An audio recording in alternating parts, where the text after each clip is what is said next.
Continuamos con esta tercera parte de este tema, el drama de la cruz. Hemos considerado el cuadro de la multitud de los dirigentes judíos delante de Pilato. Hemos visto también la figura del gobernador romano Poncio Pilato. Ahora debemos concentrar nuestra atención en el personaje central del drama, Jesús mismo. El apóstol Juan nos traza su semblanza con una serie de pinceladas magistrales en las que sugiere más de lo que describe con sus palabras. Lo primero y principal es que no se puede leer esta historia sin percibir la absoluta majestad de Jesús. No hay nada que le coloque en tela de juicio su inocencia plena. Cuando alguien se enfrenta con él, no es Jesús el que recibe el veredicto de culpable, sino aquel que se está enfrentando con él. Puede que Pilato tratara muchas cosas judías con desprecio arrogante, pero no a Jesús. No podemos por menos de tener la impresión de que es Jesús el que está en control y Pilato el que no sabe por dónde tirar y se debate en una situación que no puede controlar ni comprender. La majestad de Jesús nunca brilló más gloriosamente que cuando se presentó a juicio ante la humanidad. Jesús nos habla con absoluta claridad acerca de su reino. No es, nos dice, de esta tierra. El ambiente de Jerusalén era siempre explosivo y durante la Pascua era dinamita pura. Los romanos lo sabían muy bien y en el tiempo de la Pascua destacaban más tropa a Jerusalén. Pero Poncio Pilato nunca tenía más de 3,000 hombres a su mando. Algunos estarían en Cesarea, su cuartel general, otros en la guarnición de Samaria. No es probable que hubiera más que unos pocos centenares de servicio en Jerusalén. Si Jesús hubiera querido enarbolar la bandera de la rebelión y entablar batalla, podría haberlo hecho con la máxima facilidad, pero dejaba bien claras sus credenciales regias e igualmente claro que su reino no se basa en la fuerza, sino que se establece en los corazones, por el poder de la verdad. Nunca habría negado Jesús que se proponía la conquista, pero era la conquista de los corazones por el poder del amor. Jesús nos dice que había venido al mundo para dar testimonio de la verdad, para decirle a la humanidad la verdad acerca de Dios, acerca de sí misma y acerca de la vida. Los días de las conjeturas, de las medias verdades y del andar a tientas se habían terminado. Jesús vino a decirnos la verdad. Esa es una de las grandes razones por las que no tenemos más remedio que aceptar o rechazar a Cristo. No hay término medio en relación con la verdad, o la aceptamos o la rechazamos. Y Cristo es la verdad. Él dijo, las palabras que yo les he hablado son espíritu y son vida. Toda la palabra escrita está encarnada, llena de vida y de amor y de verdad y de sentimientos en la persona de Jesús. Vemos el ánimo valeroso de Jesús. Pilato mandó que le azotaran. Eso se hacía atando al reo a una columna, dejándole la espalda totalmente expuesta. El látigo era una correa larga con trozos de plomo o huesos puntiagudos incrustados. Literalmente reducía la espalda de la persona a tiras. Pocos eran los que se mantenían conscientes durante el suplicio. Algunos morían y otros se volvían locos. Jesús lo soportó. Y después Pilato le sacó a la vista de la multitud y dijo: Ahí tenéis a vuestro hombre. ¿Este es el que dicen que es rey? Aquí tenemos uno de los dobles sentidos característicos del apóstol Juan. Debe de haber sido la primera intención de Pilato el despertar la piedad de los judíos. Fijémonos, mirad a este pobre hombre destrozado y sangrante. Mirad esta ruina humana. ¿Es que todavía podéis querer seguir acechándole y arrastrándole a una muerte completamente innecesaria? Pero casi podemos escuchar el cambio en el tono de su voz al decirlo y contemplar la admiración que amanece en su mirada. En vez de decirlo medio despectivamente para despertar la lástima, le sale como una admiración incontenible. La palabra que usó Pilato fue la que se usaba corrientemente refiriéndose a un ser humano, pero no mucho después la usaría los pensadores griegos para designar al hombre celestial. El hombre ideal, el desechado de la humanidad. Siempre será verdad que, aunque digamos o dejemos de decir otras muchas cosas acerca de Jesús, su heroísmo integral no tiene paralelo. Aquí tenemos, sin duda, a un hombre perfecto. Una vez más, vemos aquí en el juicio de Jesús su aceptación voluntaria de la cruz y el supremo control de Dios. Pilato le advirtió a Jesús que tenía poder para soltarle y para crucificarle. Jesús le contestó que no tendría absolutamente ningún poder excepto el que Dios mismo le había dado.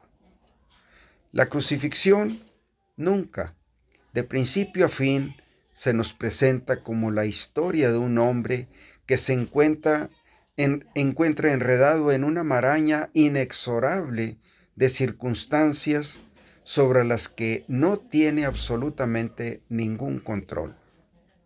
Nunca se nos presenta a Jesús como la historia de un hombre conducido a la muerte, sino como la de un hombre cuyos últimos días fueron una marcha triunfal hacia la meta de la cruz. Y aquí tenemos también la escena terrible del silencio de Jesús. Hubo un momento en el que no tuvo respuesta para Pilato. Hubo otros momentos en los que Jesús guardó silencio. Estuvo callado ante el sumo sacerdote y también ante Herodes. Guardó silencio cuando las autoridades judías presentaron los cargos que tenían contra él ante Pilato. Algunas veces tenemos la experiencia que cuando estamos hablando con otras personas de que hemos llegado a un punto en el que no se puede seguir razonando ni discutiendo porque no hay campo común entre nosotros y nuestro interlocutor. Es como si habláramos distintos idiomas. Eso sucede cuando las personas hablan, de hecho, distintos idiomas mentales y espirituales, como aquí. Eso sucede cuando las personas guardan silencio ante otra persona. No puede haber nada más terrible para una mente humana que el estar tan cerrada por el orgullo o la propia voluntad que no hay nada que le pueda decir Jesús que pueda tener sentido o suponer ninguna diferencia. Por último, es posible que tengamos aquí otro ejemplo magnífico de la ironía dramática del apóstol Juan. La escena llega a su fin cuando se nos dice que Pilato sacó a Jesús, como lo hemos traducido y lo expresa la versión de nuestra Biblia Reina Valera. Pilato salió al lugar que se llamaba el pavimento de Gabatá, que puede querer decir un suelo de mosaico de mármol, y se sentó en el sillón del juez. Esto era, eh, eh, es posible que quiera decir que Pilato, en un último gesto burlesco, sacó a Jesús vestido de aquella túnica púrpura y con la corona de espinas en la frente, todo cubierto de sangre, y le sentó en el sillón del juez, diciendo a continuación, con un gesto y tono irónicos: ¿Cómo voy a crucificar a vuestro rey?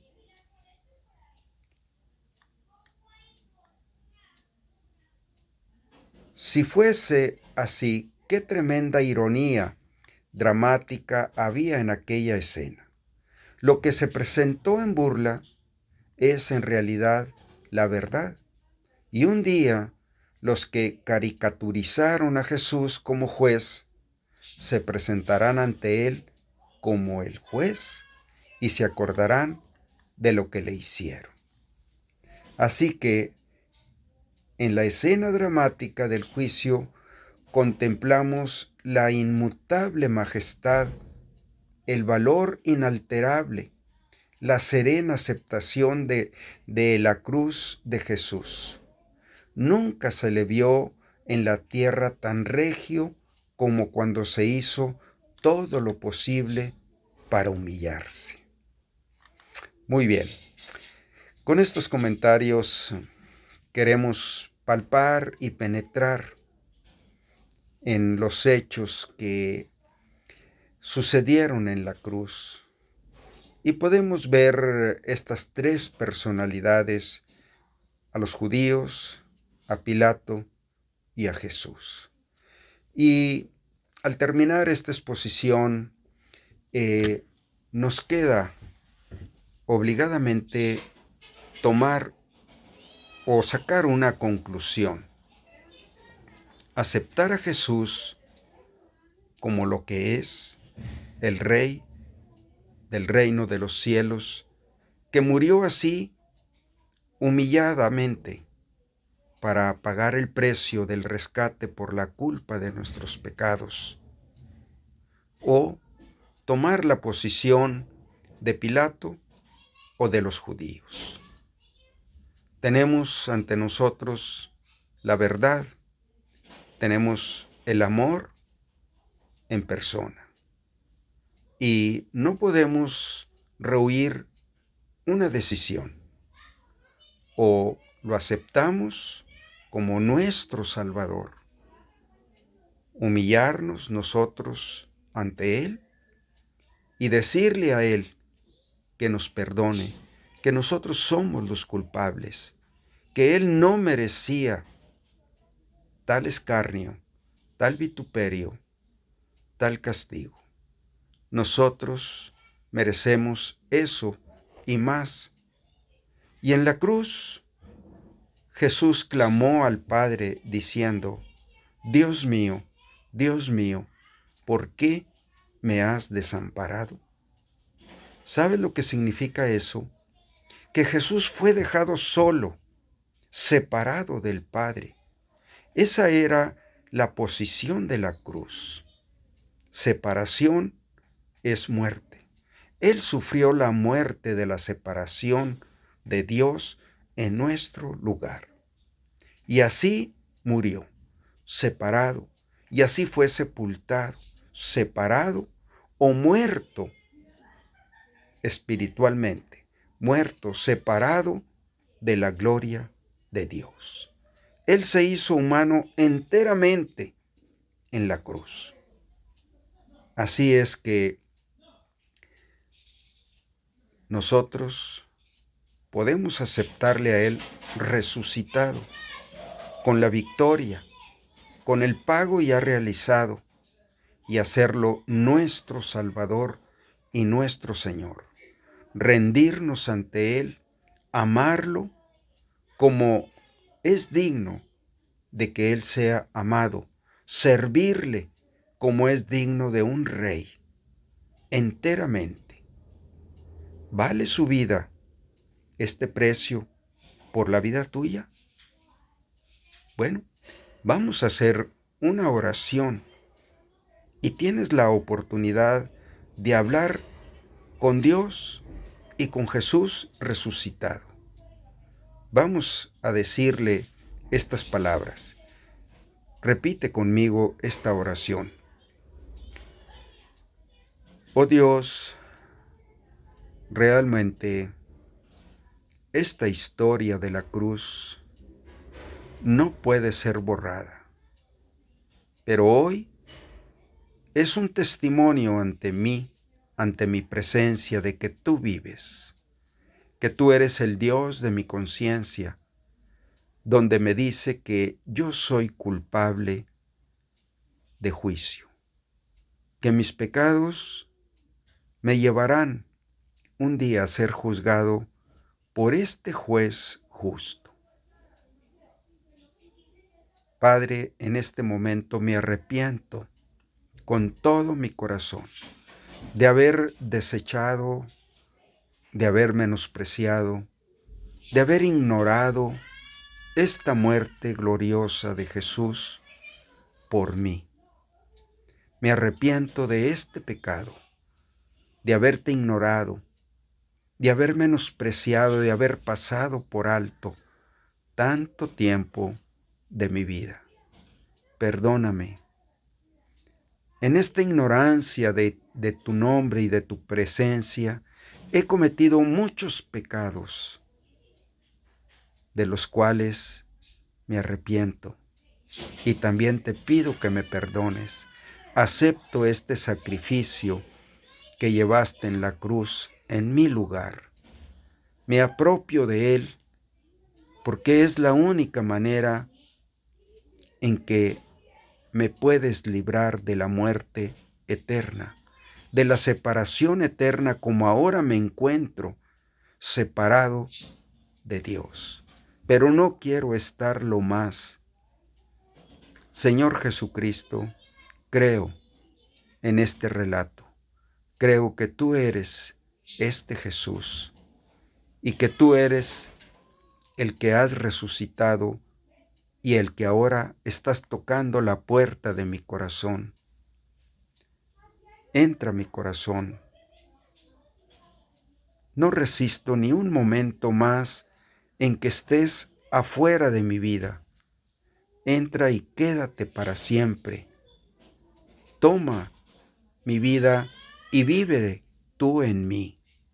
Haz de mi vida un depósito de tu presencia, de una nueva vida a tu lado, junto a ti, caminando contigo hasta la eternidad, porque yo te ruego que me des la salvación y la vida eterna.